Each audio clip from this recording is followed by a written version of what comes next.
Startup Academy. Avec Startup Academy, qu'est-ce qui se passe? 2016, même processus, je commence seul avec des conférences. Pour faire une conférence, ce n'est pas compliqué en soi. Et pour faire une conférence comme celle-ci, on va louer la salle, on va communiquer. Parce que pour que les gens soient là, il faut communiquer. Ça a un coût.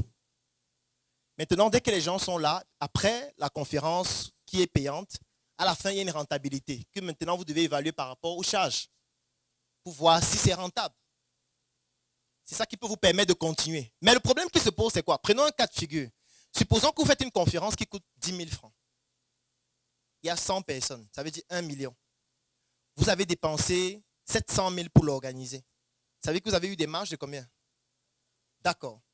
Ça veut dire que vous finissez la conférence, vous vous retrouvez avec combien en cash? Avec 1 million. Puisque vous avez investi 700. Vous avez eu des entrées de 1 million. Donc vous avez en cash 1 million. Sauf que vous avez un passif de 700 000. Il faut organiser une autre conférence. Vous organisez une autre. Il y a 50 participants. Les mêmes charges de 700 000. Qu'est-ce qui se passe? En fait, vous commencez à avoir un solde négatif. Hein? Vous commencez directement à avoir un solde. Donc vous commencez à être endetté vis-à-vis de vous-même. Ça veut dire qu'il va falloir plus d'argent pour continuer. Vous allez prendre de l'argent où? Supposons même que vous réussissez à prendre l'argent quelque part. Quelqu'un vous octroie un crédit ou alors vous faites même une levée de fonds. Vous avez l'argent. Sauf que si vous n'avez pas analysé le business en question pour ça, puisque le business n'est pas linéaire. Vous pouvez faire une conférence où il y a 100 personnes. Le mois prochain, il y a 5. Ou le mois prochain, on interdit les conférences pendant 3 mois. Comme pendant la Covid. On dit que pas de conférence. Sauf que vous avez levé les fonds. Et vous devez rembourser chaque mois. Qu'est-ce que vous faites? Donc ce qui se passe, c'est quoi? C'est qu'avec Startup Academy, au début, je le fais seul. Après, ça devient épouvantable. Je décide donc de trouver d'autres personnes avec qui on va continuer. Je rencontre des collaborateurs extraordinaires avec qui nous travaillons jusqu'à ce jour, qui mettent aussi un peu de fonds. Mais à un moment donné, nous-mêmes, ça ne suffit plus. Pourquoi? Parce que ça devient très lourd tout le temps d'aller faire les conférences à l'hôtel. Parce que s'il faut louer un hôtel comme ça chaque mois, c'est trop coûteux. Donc, ce qui fait qu'il faut qu'on ait notre siège. Sauf qu'avec un fonctionnement pareil, on ne peut pas louer un siège et l'aménager. On va prendre l'argent où? Et qu'il faut plus d'argent. On décide un jour d'organiser une conférence pour ouvrir notre siège. On se dit, la conférence, si on ne se partage pas l'argent. Tout l'argent qu'on va avoir, on ouvre le siège avec. Ce qui se passe donc, c'est qu'on organise la conférence, c'était à l'hôtel Prince de Galles. Ce jour, on avait fait un chiffre d'affaires de 1 800 000. Avec les 1 800 000, on prend notre siège directement et on fait les premiers aménagements. C'était à kilomètre 5 à Douala. Sauf que l'argent est fini, mais on n'a pas fini les aménagements. Donc on avait déjà le siège, on avait déjà mis les chaises, quelques ordinateurs et tout, mais on n'avait pas fini les aménagements, il n'y avait plus l'argent. Sauf que pour que les gens viennent au siège, qu'est-ce qu'il faut faire? Il faut investir dans la communication et on n'a plus l'argent. On fait comment? Maintenant, on se retrouve avec les charges fixes, sans argent. Et maintenant, il y a le loyer qu'il faut payer sans argent, les salaires qu'il faut payer sans argent, le consommable qu'il faut renouveler sans argent, les problèmes qui augmentent chaque jour sans argent. Le siège est à Douala, il faut aller à Douala régulièrement dépenser le transport sans argent. Ça veut dire que, tension de trésorerie encore, il faut encore plus d'argent. C'est là où on essaye de dire, ok, si on pouvait avoir un crédit, pas de garantie, on va donner quelle garantie? Moi, il n'avait pas de titre foncier, il n'avait pas de terrain, il n'avait pas de maison, il n'avait pas de voiture, il n'avait rien. Idem pour tous les autres. Donc, personne n'a de garantie à donner pour qu'on ait un crédit. Et on n'avait même pas de compte bancaire. Donc, crédit bancaire exclu. On ne peut pas avoir ça. On se dit, ok, si on partait demander des prêts à des gens, mais la question qui se pose, c'est si on va demander un prêt, qui est responsable du prêt? Il faut bien que quelqu'un se porte garant de dire que si ça ne marche pas, c'est lui qui répond pour les autres. Parce que d'autres disent que les trucs de prêt là, gars, non. Mieux, fermons les sièges, c'est mieux. Fermons les sièges, on recommence avec les conférences comme avant. Il dit que non, on ne peut pas fermer le siège. On va se battre, on va trouver un moyen. Il dit que, en tout cas, bats-toi, mais moi, les crédits, les prêts là, moi, je ne suis pas là. Et c'est là que vous allez comprendre ce que c'est que le fait de travailler avec des gens et qu'à un moment donné, vous ne vous synchronisez pas sur ce qu'il faut faire. Et il faut faire quelque chose. Et quelqu'un doit assumer la responsabilité de ce qu'on va faire. Et là, ça devient moins rigolo. Parce que là, ça demande des compétences aussi en gestion des ressources humaines. Ça demande beaucoup de leadership. Beaucoup de responsabilité. Non, ce n'est pas une question de charisme. Le charisme sans argent. Alors, ce qui se passe donc, c'est quoi? C'est que, à un moment donné, je me dis, bon, on ne peut pas avoir de crédit, on ne peut pas avoir de prêt, machin et tout.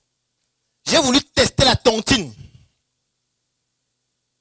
Je suis allé voir mon père, je lui ai dit, bon, ok. Il me dit que comme tu es un médecin pauvre là, voici ce qu'on va faire.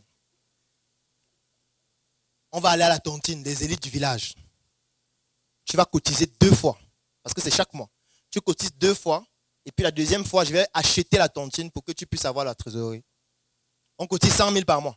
J'espère que tu pourras cotiser. Je sais que tu n'as pas d'argent, mais il faut te battre. Je dis, ok, je pense que s'il faut cotiser 100 000, 2 fois, ça fait 200 000. Pour avoir 1 500 000, parce que c'est 1 500 000 qui était la cagnotte, ça peut faire l'affaire. Je cotise le premier mois 100 000, ce n'est pas très compliqué. Deuxième mois, je cotise 100 000, et on me fait bouffer la cagnotte, on achète, et puis on me donne 1 300 000, parce que les 200 000, c'était les frais d'achat, puisqu'on vend aux enchères. Et quand on me donne l'argent, donc j'étais content, j'achète des choses, je change de téléphone, je me fais plaisir. Je mange le pomme. Et l'argent finit. L'argent finit. Maintenant, il faut continuer de rembourser 100 000 par mois pendant 12 mois. J'ai déjà donné 2 mois, donc il manque 10 mois. Et ce n'est pas tout. Parce qu'il y a ton loyer personnel à payer, le loyer du siège à payer, les salaires du siège à payer. Il faut manger toi-même, il faut te déplacer, il faut... Tu commences à dire, l'entrepreneuriat là, est-ce qu'on doit même recommander ça aux gens? Est-ce qu'on doit recommander l'entrepreneuriat à quelqu'un? Parce que c'est trop violent. Et tu te retrouves encore dans un cas où tu n'as pas encore, donc tu n'as toujours plus d'argent. Et tu te dis, mais attends, ça veut dire que le problème, ce n'est pas l'argent. Ça veut dire que le problème, ce n'est pas... Peut-être le problème, c'est la gestion. Peut-être qu'on ne gère pas bien. Peut-être le problème, c'est les placements qui ne sont pas bons. Parce que parfois, certaines personnes ont des difficultés dans leur entreprise et ils se disent que la solution, c'est plus d'argent. Je tiens à vous poser que plus d'argent rime avec toutes les définitions que j'ai données avant. Prison, cellule, avocat, procureur, cellule, huissier, mort, dépression, suicide. J'ai oublié cette définition. AVC, c'est le meilleur des cas. Parce que tu peux avoir un AVC, après tu n'as aucune séquelle. Ce qu'on appelle un accident ischémique transitoire. Après, je me dis, il y a un truc qu'on appelle lever des fonds là. Ça se passe même comment? Et là, je m'assois dans la maison, je ne sortais plus pendant près de 2 semaines pour apprendre comment on fait pour lever les fonds. Le nombre de documents que j'ai lus sur la levée de fonds pendant cette période, c'est plus de 50 livres. Parce que je voulais comprendre exactement comment on fait. Et après avoir appris tout ça, j'ai compris que j'avais un pouvoir entre mes mains que je n'utilisais pas. C'était les bases de données. Parce que, ayant déjà fait des conférences pendant 1 an et demi, j'avais toujours les fiches de toutes les personnes qui ont participé. Et c'était plus de 2000 personnes. J'ai décidé de faire quelque chose de simple, j'ai contacté chacun. J'ai rédigé un contrat que j'ai acheté en ligne. Je n'ai pas besoin d'être juriste. Il y a des sites où il y a des juristes au chômage. Intéressant, non? Donc, il y a des juristes au chômage qui sont en ligne. Tu le contactes, tu dis voilà, j'ai besoin d'un contrat de ça, ça, ça. Il dit ok, si tu me donnes 10 000 et tu rédiges ça, tu donnes 10 000 et rédige. Tranquille. Il fait ça bien, il est fort, il était major. Il est puissant, c'est un juriste excellent. Le gars maîtrise le droit, il connaît les textes, il connaît tout. Mais il est au chômage, hélas. Hélas, il n'a pas eu les NAM. Donc nous, on l'exploite, on l'utilise. À 10 000, on a un contrat bien fait, en bonne et due forme. Je tiens à vous préciser que jusqu'à maintenant, il y en a. Si vous avez 10 000 maintenant, je connais des juristes qui peuvent vous rédiger un contrat en bonne et due forme à 10 000. Il y en a jusqu'à maintenant. Et ça n'a pas encore commencé, le chômage. Parce qu'on en forme encore chaque année. qui viennent s'ajouter sur ceux qui sont déjà au chômage et qui étaient majors. Et ça, le chômage, c'est un échantillon du chômage. C'est ce qui se passe maintenant. Le vrai chômage, c'est peut-être dans 10 ans que ça va venir. Là, on va commencer à payer pour travailler. Ça veut dire que quand tu vas venir dans une entreprise, tu vas faire ta proposition. Que je propose de donner 50 000 par mois pour travailler. Parce que les patrons vont dire que bon, vous nous avez demandé d'organiser les recrutements, on a organisé. Vous nous avez demandé d'auditionner les gens, on a auditionné. On a perdu des jours pour auditionner. Vous nous avez demandé de recruter les gens, on les a recrutés. On les a mis dans un poste de travail comme commerciaux pour vendre nos bonbons en route, pour vendre nos arachides en route, pour vendre nos beignets.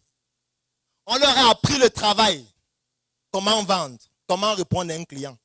Et après avoir travaillé autant, vous voulez encore qu'on les paye? C'est eux qui doivent nous payer. Et vous allez commencer à payer, parce que c'est une formation en fait.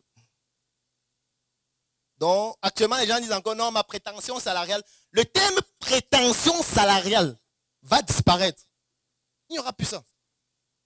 Ce sera pour les gens qui ont une plus-value qu'on ne retrouve presque nulle part. Parce que les machines commencent même à remplacer les êtres humains. Les algorithmes remplacent les êtres humains. Donc, ce qui se passe donc, c'est que je contacte donc chacun, je leur dis, tu es déjà venu à une conférence. Tu sais ce que c'est que notre projet. Actuellement, on veut passer à une autre phase. Tu peux investir, le minimum c'est 100 000 francs. J'ai contacté toutes ces personnes en 4 jours. Le délai, c'était 10 jours pour payer, parce que je ne voulais pas que ce soit trop long. Et en un mois, on a réussi à avoir 23 millions. Oui. C'est ça qui nous a permis de finir le siège et d'ouvrir le siège de Yaoundé. Le siège de Startup Academy Yaoundé actuel provenait de ça. Et ça permet donc d'avoir plus d'argent pour faire plus d'investissements, pour pouvoir faire plus de projets, pour pouvoir lancer des initiatives à une échelle plus importante, pour pouvoir recruter plus de personnes, pour pouvoir investir dans d'autres secteurs d'activité qui peuvent produire de l'argent. Et maintenant, plus on commet des erreurs, et plus on sait ce qu'il ne faut plus faire. Là maintenant, on commence à savoir qu'il faut un budget. On commence à savoir qu'il ne faut jamais manquer de budget marketing et communication. Ça ne doit jamais s'arrêter. Jamais. Le jour où vous arrêtez de communiquer, vous arrêtez d'exister. Donc, vous pouvez manquer de tout, mais pas de la communication. Mais nous, on a appris ça à notre dépens. C'est la même chose qui s'est passé avec Startup Group, c'est la même chose qui s'est passé avec Sur Mesure. En fait, pour dire... Que diriez-vous d'un groupe dans lequel nous parlons projet, business, opportunités d'affaires et investissement? Un groupe dans lequel tous les membres partagent leur expérience afin de permettre aux autres membres d'en bénéficier et de progresser. Que vous soyez élève, étudiant, fonctionnaire, employé, entrepreneur, opérateur économique ou alors qu'importe votre secteur d'activité. Un groupe dans lequel il n'existe aucune barrière géographique. Ça veut dire que vous soyez en Afrique, en Europe, en Amérique, en Asie, vous pouvez rejoindre ce groupe et bénéficier des opportunités que nous allons partager ensemble tous les jours, toutes les semaines et tous les mois. Un groupe de passionnés de l'Afrique, un groupe de personnes qui souhaitent mettre leurs moyens intellectuels, leurs moyens physiques, leurs moyens logistiques, leurs moyens en termes de lobbying et leurs moyens économiques afin de permettre à l'Afrique de briller à travers les Africains qui ont des projets, qui ont des opportunités d'affaires, qui ont des investissements qui doivent se développer par l'apport des Africains qui se retrouvent partout à travers le monde. Un groupe de personnes optimistes sur l'avenir, de personnes qui comprennent que c'est ensemble que nous pouvons bâtir des choses fortes et construire des projets gigantesques qui vont permettre à l'Afrique d'écrire en lettres d'or ces lettres de noblesse sur le plan intellectuel et sur le plan économique dans l'échiquier mondial. Si un groupe pareil vous intéresse, vous êtes à la bonne adresse parce que j'ai décidé de vous offrir ce groupe dans lequel ensemble nous allons travailler pour pouvoir contribuer de manière palpable au développement de l'Afrique. L'avantage, c'est que ce groupe ne vous revient qu'à 10 000 francs CFA par mois ou à 25 €, qu'importe l'endroit du monde à partir duquel vous vous trouvez. Et pour rejoindre ce groupe, il y a une seule chose à faire.